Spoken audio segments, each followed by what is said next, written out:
अरे रघु, बेटा। रघु वहाँ तैयार होकर आता है। अरे क्या हुआ माँ, जल्दी बोलो, मुझे जाना है। बेटा, मुझे एक बार मंदिर जाना है। मेरी तबीयत खराब हो रखी है, तो मुझे मंदिर ले जा और मुन्ना को भी घास चरा लाना एक बार।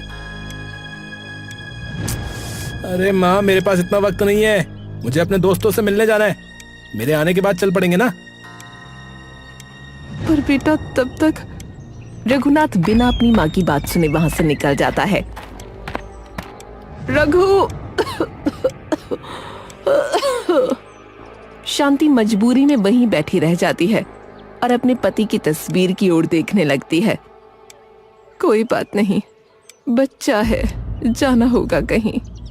शांति कुछ रोटियां एक थैली में डालती है और अपनी छड़ी पकड़ खुद ही अपने बैल को अपने साथ चारा खिलाने ले जाती है। पहले एक बार ये रोटियां गायों को डालाती हूँ। शांति सबसे पहले गौशाला जाकर सभी गायों को खाना खिलाती है। माफ कर देना गौ माता, पिछले 2 दिन से आना पाई, वो तबीयत थोड़ी खराब थी। शांति फिर अपने बैल को चारा खिलाने ले जाती है। मुन्ना तू खा ले, मैं इतना थोड़ी देर पेड़ के नीचे बैठ के सांस ले लूं, वरना यहीं गिर पड़ूंगी बेटा। शांति कांपते हुए एक पेड़ के नीचे बैठ जाती है और उसकी आंख लग जाती है। तभी वहां एक बाबा आ जाते हैं और शांति को उस पेड़ के नीचे बैठा देखते हैं। अरे अम्मा, ठीक हो कि नहीं? अरे ऐसे क्यों बैठी हो? शांति एकदम से अपनी आंखें खोलकर उन बाबा की ओर देखती है। हाँ हाँ बाबा जी, मैं एकदम ठीक हूँ, बस थोड़ी थकी हुई थी तो इसीलिए बैठ गई। यहाँ क्या करने आई हो? वो मेरा बैल है, उसी को चारा खिलाने आई थी। घर पर कोई और नहीं है?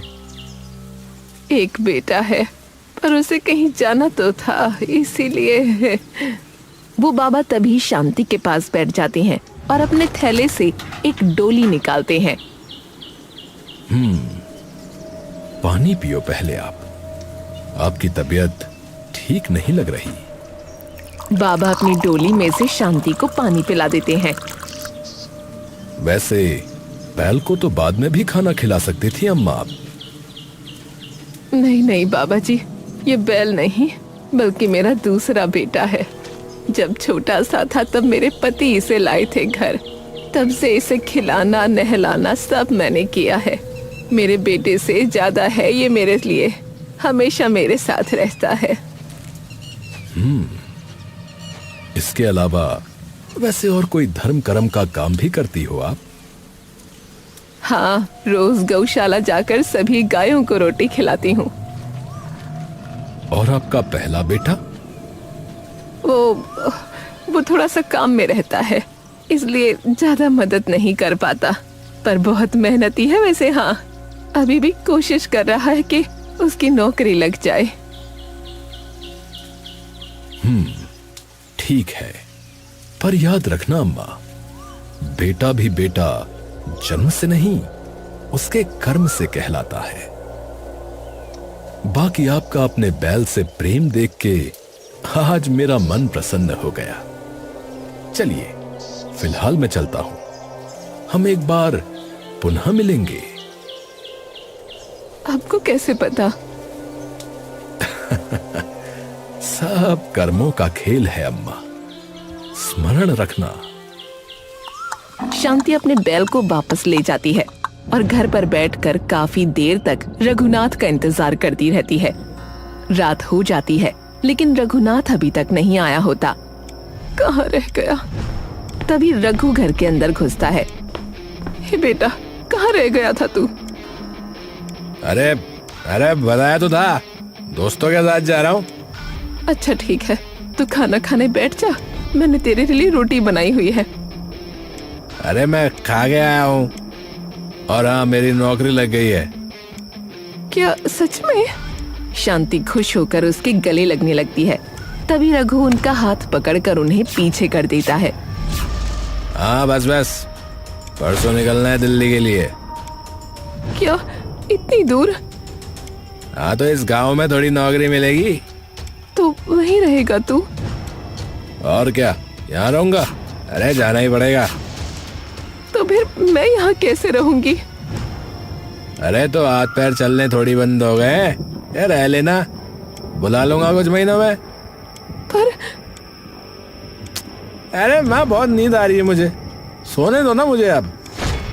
रघु अंदर चला जाता है और शांति बस चुपचाप खड़ी रह जाती है और अपने स्वर्गवासी पति की तस्वीर की ओर देखती रहती है। ये कहाँ छोड़ गए आप मुझे?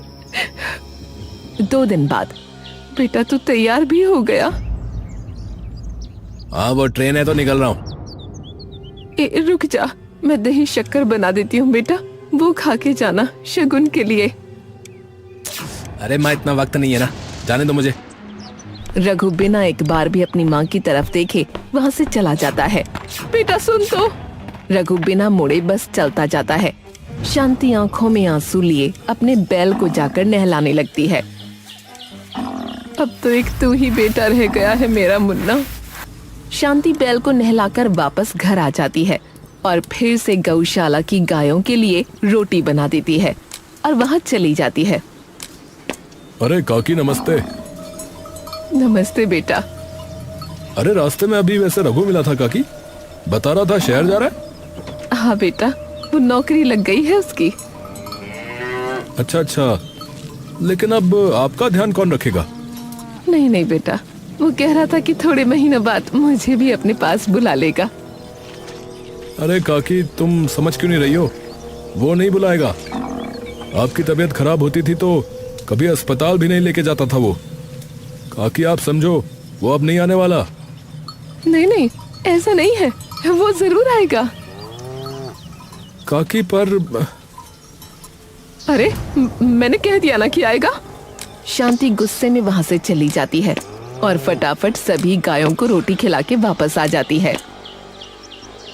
शांति एक बार फिर से अपने पति की तस्वीर की तरफ देखती है। ऐसे ही कुछ भी बोलते हैं, बताओ तो क्यों नहीं आएगा अपनी माँ के पास? वो जरूर आएगा, वो बेटा है मेरा, तो क्यों नहीं आएगा वो? हाँ। दिन यूं ही बीत जाते हैं लेकिन रघुनाथ नहीं आता। शांति रोज दहलीज के सामने बैठी उसका इंतजार करती और उस दहलीज से ना उसका बेटा अंदर आता, न ही उसका भेजा कोई संदेश। कुछ महीनों बाद शांति चुपचाप बैठी दरवाजे के बाहर देख रही थी कि तभी उसके बैल के रंभाने की आवाज वहां आती है। इसे क्या हुआ? शांति बाहर झुककर देखती है कि बैल के खोर में चारा खत्म हो चुका है। हे भगवान, इसके चारे का तो मैं भूल ही गई। कोई नहीं, आज वहीं खिला लाती हूँ, काट के भी ले आऊंगी साथ में ही। शांति अपने बैल को फिर से चारा खिलाने ले जाती है, लेकिन जैसे ही वो गांव से गुजर रही होती है तभी उसके कान में गांव के लोगों की आवाजें पड़ने लगती हैं। बताओ तो कैसा बेशर्म बेटा है, अपनी माँ को अकेला छोड़ के। और नहीं तो क्या, बेचारी पूरा दिन अकेले ही लगी रहती है, कभी खाना बनाए कभी इस बैल के पीछे। बेचारी यूं ही जिंदगी झेलते झेलते चली जाएगी किसी दिन, पर इसका बेटा तो झांक के बिना देखेगा। हाँ। शांति का दिल ये सारी बातें सुनकर चूर चूर हो जाता है। शांति अपने आंसू छुपाकर तुरंत वहां से निकल जाती है।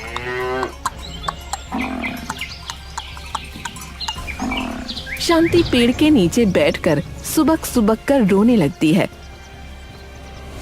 तभी उसका बैल वहां आता है। क्या हुआ मुन्ना? मुन्ना अपनी नाक शांति के गालों पर लगाकर उसके आंसू पोंछने लगता है। अरे तुझे दुख हो गया अपनी माँ को रोते देख। तभी सामने से एक बार फिर से वो बाबा वहां आ जाते हैं। माँ के रोने पे बेटे को दुख तो होगा ही, वरना वो बेटा कैसा जिसे अपनी माँ का दर्द महसूस ना हो।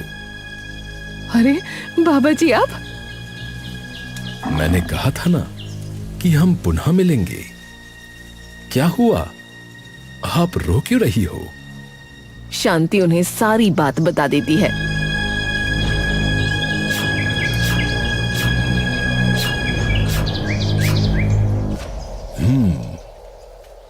पुत्र मात्र जन्म से नहीं, कर्म से कहलाया जाता है। परंतु तुमने अपनी मां होने की जिम्मेदारी पूरी तरह से निभाई है। यह इस बैल का प्रेम देखकर समझ आता है। आप अपनी पूरी श्रद्धा से गौ सेवा करती हैं। इस बैल को बेटे की तरह मानती हैं। बदले में ना कुछ मांगती ना कुछ कहती, फिर चाहे वो अपना रक्त ही क्यों ना हो। अभी भी देखो, तुम उसे कुछ कह नहीं रही, बस चुपचाप रोए जा रही हो। तुम भी इन गाय बैलों की तरह हो जो निस्वार्थ बिना कुछ मांगे खेत जोतते हैं। जो दूध इनके बछड़े के लिए होता है, ये वो हमें दे देते हैं, परंतु कुछ मांगते नहीं। तुम भी वैसी ही हो अम्मा, जो बिना कुछ मांगे बस न्यौछावर किए जा रही हो। शांति बिना कुछ कहे अपना सर झुका लेती है। जिसका मन गौ माता की तरह पवित्र हो, उसे ये पीड़ा शोभा नहीं देती। वो बाबा अपने कमंडल से कुछ निकालते हैं और उसके बैल को खिला देते हैं। तभी वो बैल देखते ही देखते एक इंसान में बदल जाता है। शांति ये देखकर एकदम से चौंक जाती है। ये क्या है? तुम्हारा पुत्र। क्या मतलब? तभी मुन्ना उसके सामने आ जाता है। अब मैं ही तो हूं मां। पर ये कैसे हुआ? गाय को देवी ही माना जाता है, तो बस उन्हीं का वरदान समझो। पर मां, फिलहाल घर चलो, तुम थक गई हो ना? हाँ। शांति अपनी छड़ी पकड़ने लगती है। तभी मुन्ना उसका हाथ थाम लेता है। अब इसकी क्या आवश्यकता मां, मैं हूं ना। यह अब पूरा जीवन तुम्हारा आज्ञाकारी बेटा बन के रहेगा। जाओ, यह आशीर्वाद है। भगवान तुम्हारा भला करे। मुन्ना शांति का हाथ थामे उसे घर ले जाता है। अब बताओ मां, क्या करना है? तुझे सच में मैं अपनी माँ लगती हूँ। तुम ही तो कहा करती थी ना मां कि मैं तुम्हारा दूसरा बेटा हूं। तो फिर अब क्या हुआ? तुमने तो बचपन से मेरा ध्यान रखा है मां, तो अब मेरी बारी। शांति मुस्कुराने लगती है और उसे अपने सीने से लगा लेती है। अब बताओ मां, क्या करूं मैं तुम्हारे लिए? पहले एक बार खेत पे ले चल, क्योंकि कई दिन हो गए और अब तो तू है जो संभाल सकता है। और फिर मंदिर चलेंगे। ठीक है मां, चलो। मुन्ना शांति को सबसे पहले खेत पर ले जाता है। खेत का तो बुरा हाल है। तो संभालने वाला कोई बच्चा ही नहीं था उनके जाने के बाद, और रघुनाथ तो कभी आया ही नहीं है इधर। कोई बात नहीं, कल से मैं देख लूंगा इसे। चलो, फिलहाल मंदिर चलते हैं। ठीक है। मुन्ना और शांति फिर मंदिर चले जाते हैं। हे प्रभु, मेरी झोली एकदम से भर दी आपने। आपका बहुत बहुत धन्यवाद। मेरी माँ का ध्यान रखना। मुझे भगवान का तो नहीं पता, पर मेरे लिए यही मेरे भगवान है। थोड़ी देर में दोनों वापस आ जाते हैं और शांति घर आकर खाना बनाने लगती है। तभी मुन्ना वहां जाता है। मुझे दो माँ, मैं कर लूंगा ये। नहीं नहीं, ये तो मैं ही करूंगी। अरे माँ, मैं कर लेता हूँ ना। बिल्कुल भी नहीं, मैं तेरी माँ हूँ ना, और तेरे लिए खाना बनाना हक है मेरा। चुपचाप बैठ वहाँ। मुन्ना मुस्कुराता हुआ वहीं बैठ जाता है और शांति खाना बनाकर उसे अपने हाथों से खिलाने लगती है। माँ, अब मैं खिलाऊंगा तुम्हें, रुको। मुन्ना बड़े प्यार से शांति को खाना खिलाने लगता है। मुझे एक बात बता मुन्ना, तू सच में मुझसे इतना प्यार करता है या बस इसलिए कर रहा है क्योंकि उन बाबा ने तुझे इंसान बनाया है इसलिए? माँ, उन्होंने मुझे मनुष्य अवश्य बनाया है, परंतु बेटा तो मैं तुम्हारा सदैव से था।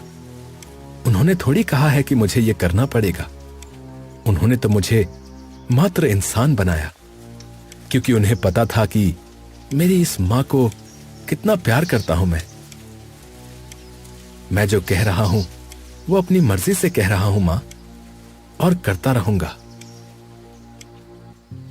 ये सुनते ही शांति की आंखों से आंसू टपक जाते हैं और मुन्ना प्यार से उनके आंसू पोंछता है, फिर उनको खाना खिलाने लगता है। अगले दिन सुबह होते ही मुन्ना खेत जाने के लिए तैयार हो जाता है। अरे रुक, पहले दही चीनी खाकर जा, आज तेरा पहला दिन है, शुभ होता है। मुन्ना आकर शांति के पैर छू लेता है। जीता रह, जो भी करे उसमें कामयाबी मिले तुझे। बस मेरे लिए तो यही शुभ है, मेरी मां का आशीर्वाद। शांति हंसकर उसे दही चीनी खिला देती है। शांति का मन, जो कि अपने बेटे के जाने से एकदम खाली हो चुका था, वो उसके दूसरे बेटे ने पूरी तरह से खुशियों से भर दिया था।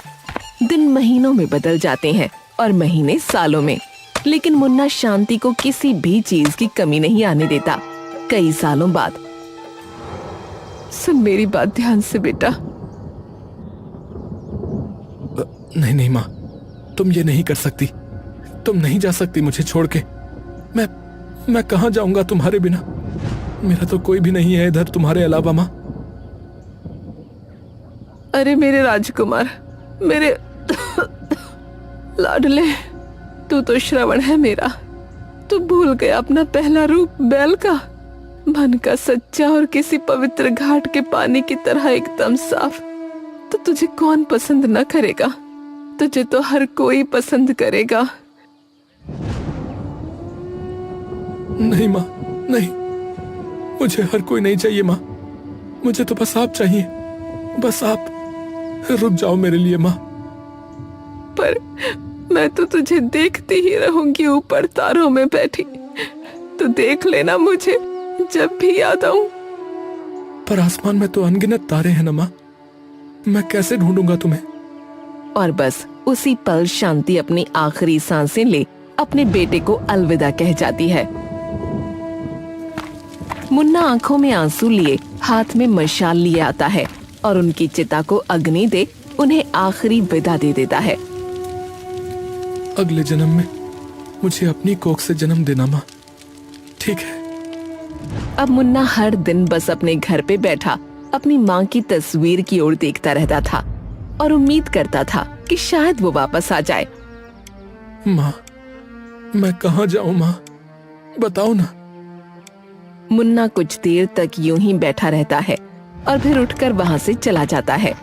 मुन्ना अकेलेपन में खोया हुआ सीधा जंगल पहुँच जाता है और जाकर चुपचाप तालाब के सामने बैठ जाता है और बस अपनी माँ के बारे में सोचने लगता है। तभी वो बाबा एक बार फिर से वहाँ आ जाते हैं। आज अपनी माता के बिना बैठे हो मुन्ना? मुन्ना पलटकर बाबा की तरफ देखता है। अरे आप, क्या हुआ? इतने उदास क्यों हो? माँ चली गई, वो चली गई मुझे छोड़ के। तो ये तो जीवन का घेरा है। तो ये तो जीवन की माया है बेटा, इसमें क्यों रोते हो? पर अब मैं क्या करूं? मैं तो इंसान ही उन्हीं की वजह से बना था। अब मैं कहां जाऊं? मेरा मतलब क्या है? मैं क्यों हूं? अब यहां हूं, आप ही ने ही बनाया है ना मुझे, तो आप ही बताओ कि मैं क्या करूं?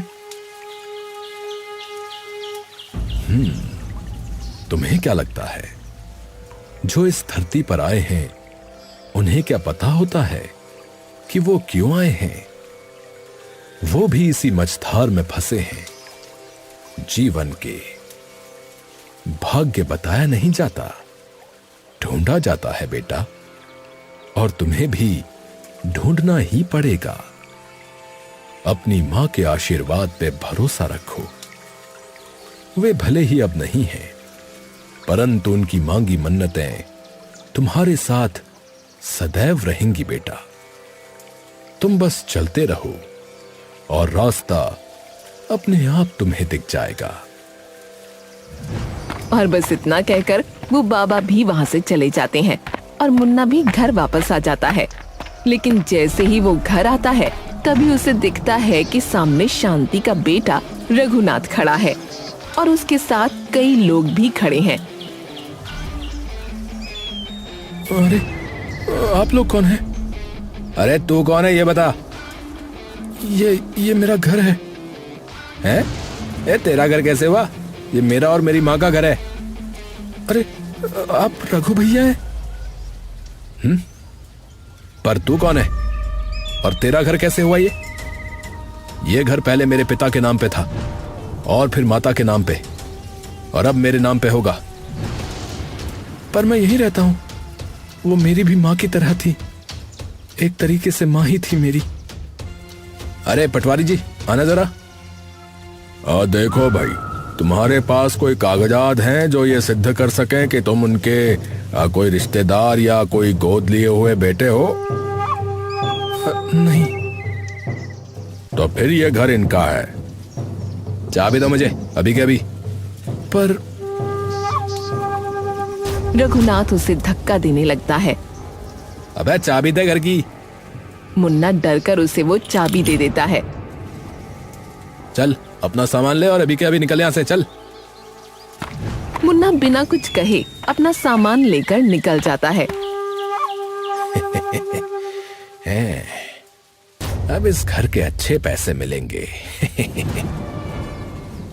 आ गया आखिरकार मेरी निकम्मी औलाद। रघुनाथ डर कर खड़ा हो जाता है। माँ आप कहाँ हो? मैं तो कई सालों से यहीं थी बेटा, पर तूने एक बार भी झांक कर नहीं देखा। और माँ तो किसे कह रहा है? मेरी तो एक ही औलाद है जिसे तूने बाहर निकाला यहाँ से। माँ गुस्सा क्यों होती हो? मैं भी तो तुम्हारा बेटा हूँ। बिल्कुल नहीं है। कैसे है तू मेरा बेटा? क्योंकि मैंने तुझे जन्म दिया? बिल्कुल भी नहीं। बेटा जन्म से नहीं कर्म से बना जाता है। मेरा सिर्फ एक ही बेटा था। गुस्सा मत करो माँ, शांत हो जाओ। तेरी हिम्मत कैसे हुई मेरे बेटे को उसी के घर से निकालने की? निकल जा यहाँ से अभी के अभी, वरना। सामने घर के दरवाजे की कुंडी अपने आप लग जाती है, जिसे देख रघुनाथ की हवाइयां उड़ जाती हैं। पूरी जिंदगी अकेले इस चार दीवारी में काटनी पड़ेगी। नहीं माँ, ऐसा मत करो। तो अभी के अभी निकल यहाँ से।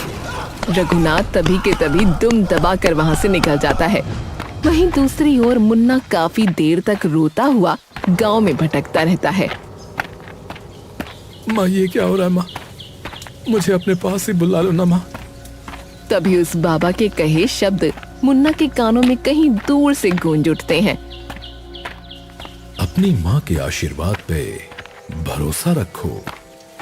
वो भले ही ना हो, लेकिन उनकी मांगी मन्नतें तुम्हारे साथ सदैव रहेंगी बेटा। तुम बस चलते रहो और रास्ता अपने आप तुम्हें दिख जाएगा। ये क्या था? मुन्ना उस आवाज के पीछे पीछे जाने लगता है। तभी उसे अपने सामने एक वृद्धाश्रम दिखता है। ये क्या है? मुन्ना उस आश्रम के अंदर जाकर देखता है कि कई सारे बुजुर्ग आदमी और औरतें वहाँ बैठे हुए हैं। तभी सामने से एक लड़की वहाँ आती है। जी आपको कुछ चाहिए? ये सब यहाँ क्या कर रहे हैं? ये तो यहाँ रहते हैं असल में। इनमें से किसी के बच्चे नहीं हैं और किन्हीं के बच्चे इन्हें यहाँ छोड़ गए, तब से ये यहीं हैं। तो इनका ध्यान कौन रखता है? हम ही रखते हैं, लेकिन ज्यादा दिन कोई भी नहीं टिकता। सब ये काम छोड़कर चले जाते हैं। मुन्ना कुछ देर तक वहीं खड़ा उन्हें देख रहा होता है और मुस्कुराने लगता है। मुझे काम मिल सकता है यहाँ? हाँ बिल्कुल। और आपको चिंता करने की कोई जरूरत नहीं है। मैं यहाँ से कभी नहीं जाऊंगा।